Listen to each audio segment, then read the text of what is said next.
ici Dorine, Et Cyril, des investisseurs sereins. après plusieurs années de travail en tant qu'ingénieur, nous nous sommes lancés en investissement immobilier. Après 5 années d'acquisition, nous étions devenus libres financièrement. Dans ce podcast, nous vous partageons les stratégies et les bonnes pratiques pour développer votre intelligence financière. Dans le but non seulement d'être plus riche sur le papier, mais avant tout pour devenir plus libre et plus heureux. Alors, ouvrez grand vos oreilles et préparez-vous à atteindre vos objectifs. Trouver une bonne affaire, 7 plans d'attaque possibles. Hello les investisseurs sereins, j'espère que vous allez bien. Aujourd'hui, on va aborder la problématique de trouver une bonne affaire. Alors, avant d'attaquer justement les 7 plans d'attaque possibles, je veux d'abord vous annoncer la super nouvelle qui est que l'on vous offre une formation spécialement faite pour ceux qui ne se sont pas encore lancés, mais qui hésitent.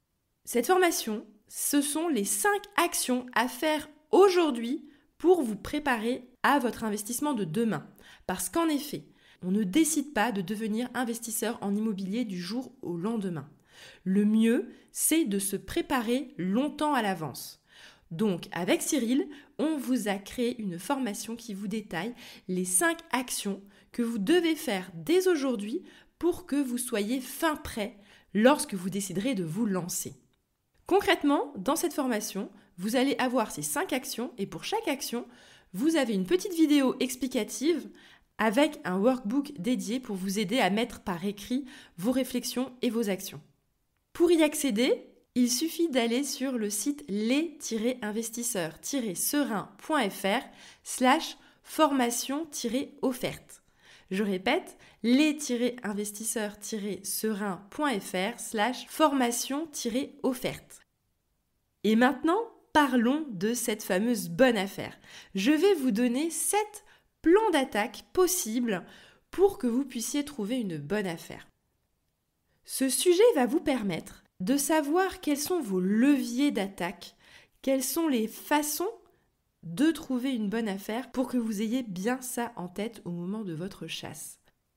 Je vous en expose également 7, tout simplement parce que je pense que c'est bien d'avoir une idée d'un panel de ce qu'on peut faire pour trouver une bonne affaire, mais évidemment, vous pouvez piocher dedans celles qui vous correspondent particulièrement et éventuellement, peut-être que certaines vous arriverez à les appliquer et d'autres seront plus difficiles à appliquer. Ça dépend de votre cas.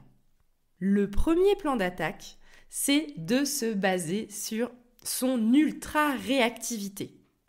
Quand je dis ultra-réactivité, c'est parce que certaines bonnes affaires partent à une vitesse incroyable, tout simplement parce que c'est un vendeur ultra pressé. Et la bonne nouvelle, c'est qu'un vendeur ultra pressé, souvent, il va mettre un prix ultra bas. De ce fait, il va falloir être ultra réactif parce que je peux vous garantir qu'il y a d'autres chasseurs qui guettent. Donc, il faut réussir à, premièrement, repérer tout de suite l'annonce en faisant évidemment une veille quotidienne parce que les alertes parfois ne suffisent pas pour être ultra réactif. En fait, souvent, les sites internet, ils n'envoient pas un mail dès qu'une nouvelle annonce est postée. Ils regroupent les annonces tous les 3 jours, tous les 5 jours, tous les 7 jours. Donc en fait, c'est pour ça que si jamais vous voulez vraiment être dans cette stratégie d'ultra réactivité, il faut aller tous les jours vérifier les annonces. Et appeler direct lorsque vous repérez un bien qui est particulièrement peu cher. Dans le jargon, on appelle ça une anomalie de marché. Et ces anomalies de marché, c'est l'ultra réactivité qui va vous permettre de les dégoter. Deuxième plan d'attaque, c'est de placer des pièges un peu partout. Alors, ça va un petit peu avec l'ultra-réactivité, mais c'est un peu différent. C'est le fait d'avoir placé des alertes sur absolument tous les sites et même d'avoir mis en place un process où tous les lundis et tous les jeudis, par exemple, en fonction de la motivation que vous avez pour trouver cette bonne affaire, tous les lundis et tous les jeudis, vous faites le tour de toutes les annonces, tous les sites que vous avez repérés pour justement voir qu'est-ce qu'il y a comme nouveauté. Plus vous allez être rigoureux dans cette façon d'avoir des process pour toujours être au courant du marché, c'est comme ça en fait que vous allez avoir une toile bien tendue et rien ne vous échappera sur votre marché, même quand c'est entre guillemets, bien cachés sur des sites tels que Se Loger, Bien Ici, parce que oui, je peux vous garantir que certains propriétaires et certaines agences omettent de mettre leur annonce sur Le Bon Coin. Ça existe. Donc si vous êtes excellent et que vous arrivez à avoir cette toile bien tissée et que vous avez des alertes sur tous les sites, vous pouvez repérer également des biens qui vont être très rentables et que personne n'aura peut-être repéré parce que certains investisseurs n'auront pas aussi bien tissé leur toile que vous. Troisième plan d'attaque, celui-là consiste à mettre en place des indices sur le terrain qui vont vous prévenir avant même qu'un bien va arriver sur le marché. Alors, pourquoi cela ? Tout simplement parce que ça permet de repérer des biens qui vont être à prix très faible, tout simplement parce que si jamais ils arrivent sur le marché, ça risque de partir très très vite, si jamais c'est bas. Et également parce qu'il y a certains particuliers qui ne veulent pas passer par une agence, qui préfèrent vendre seuls, et souvent ils vont en parler à leurs contacts, aux personnes qu'ils connaissent dans le quartier, comme quoi ils vont vendre leurs biens, en se disant, au cas où, ça m'évitera de devoir passer par un agent immobilier, etc. Je préfère faire ça vite fait, bien fait, entre personnes que je connais, par le bouche à oreille. Dans cette stratégie, c'est là que vous devez réussir à être présent dans la tête de ces fameux indices qui vont être au courant. Ça peut très bien être des amis que vous connaissez, qui habitent dans un immeuble, et donc dire « Au fait, moi je cherche, je sais que c'est un quartier qui me plaît, t'habites dans un immeuble où ça me plaît.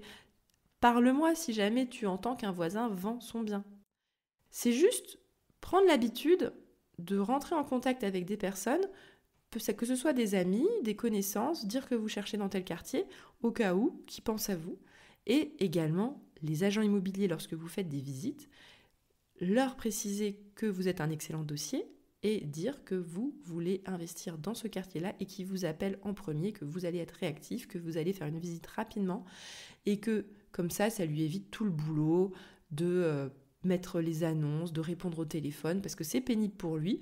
Donc il pense tout de suite à vous appeler si jamais il y a un bien de ce type avant même qu'il le mette sur le marché. Vous lui dites pas comme ça, mais vous avez compris l'idée.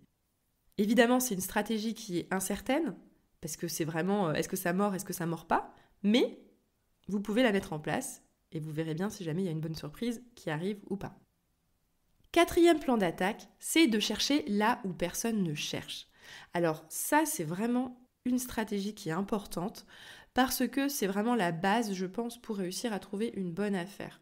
Si vous êtes sur un marché ultra saturé, comme j'en ai déjà parlé dans un épisode où j'explique la différence entre le prestige et la rentabilité, et où j'explique que c'est très difficile de trouver une rentabilité dans des endroits trop prestigieux, ça veut dire trop demandé, et bien en fait vous allez beaucoup plus facilement trouver de la rentabilité là où personne ne cherche. Donc premièrement, vous devez chercher une localisation où vous aurez beaucoup moins de concurrence, donc excentrez-vous un peu, regardez en bordure de ville ou dans des petits villages pas très loin de la ville, vous allez écarter des investisseurs qui ne seraient pas allés chercher dans ce genre d'endroit.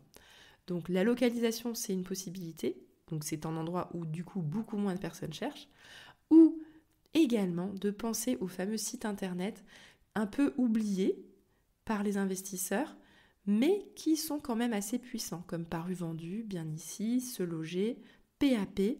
Tous ces sites internet, en fait, c'est vrai qu'ils sont secondaires par rapport au Bon Coin, qui est le leader quand même par rapport aux annonces, mais n'oubliez pas de faire également des recherches là où personne ne cherche, parce que ça existe. Ça existe par exemple aussi sur les sites des agences immobilières. Parfois, il y a des biens qu'ils ont arrêté de mettre sur des sites d'annonces, tout simplement parce qu'ils n'avaient pas d'offres, personne ne s'intéressait à ça, mais ils l'ont encore en base de données en stock, donc ça s'affiche sur leur site internet. Et puis les vendeurs, ils se sont endormis, ils râlent pas beaucoup par rapport au fait que le bien ne se vend pas, donc ça reste comme ça traîne, et en fait, si jamais vous appelez, et ben là, vous arrivez à un endroit où il y aura très peu de concurrence. Et donc peut-être des vendeurs aussi désespérés que leurs biens ne se vendent pas. Le 5e plan d'attaque, c'est plutôt un mindset à avoir. C'est le fait de réussir à voir le potentiel où personne ne le voit. Ça peut être vraiment des endroits délabrés, sur des photos qui sont moches. On trouve plein de biens sur Le Bon Coin avec des volets fermés, mais je vous jure, il y a des trucs. Et il faut réussir à voir au-delà des photos. Il faut réussir à voir au-delà des biens qui ne sont pas vendeurs. Si vous arrivez à voir le potentiel là où personne ne le voit, ça vous donne une carte à jouer supplémentaire par rapport à tous les autres investisseurs.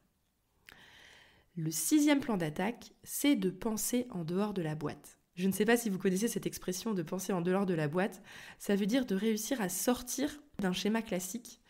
Donc, au lieu de penser appartement, trucs classiques comme location longue durée, location meublée, essayez de penser autrement. Pensez peut-être d'acheter un immeuble entier, parce que parfois dans certaines localisations, c'est très peu cher. Enfin, en tout cas, c'est beaucoup moins cher qu'un appartement dans un centre-ville.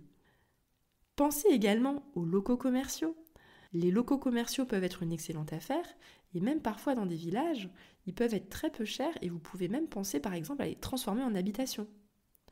Ou également, pensez à un F2, un F3, un F4 et le transformer en colocation. Ça, c'est une autre solution encore pour sortir des sentiers battus et essayer de trouver une solution originale pour trouver de la rentabilité. Et le dernier plan d'attaque que je vous propose, c'est également de tenter là où tout le monde a abandonné. Alors quand je dis ça, en fait, je pense à des annonces qui traînent, parce que vous allez vite le voir. Si jamais vous faites correctement votre fichier de suivi depuis plusieurs mois, vous allez rapidement repérer les biens qui traînent, qui sont toujours là et qui parfois disparaissent pendant quelques semaines ou quelques mois et réapparaissent avec une baisse de prix.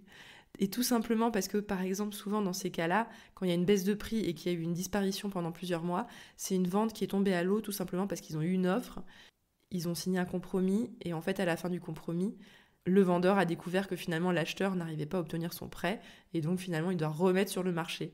Dans le désespoir, ils remettent tout simplement au prix où l'acheteur précédent avait négocié. Donc souvent c'est déjà un cran en dessous. Observez certains biens qui vont revenir plusieurs fois.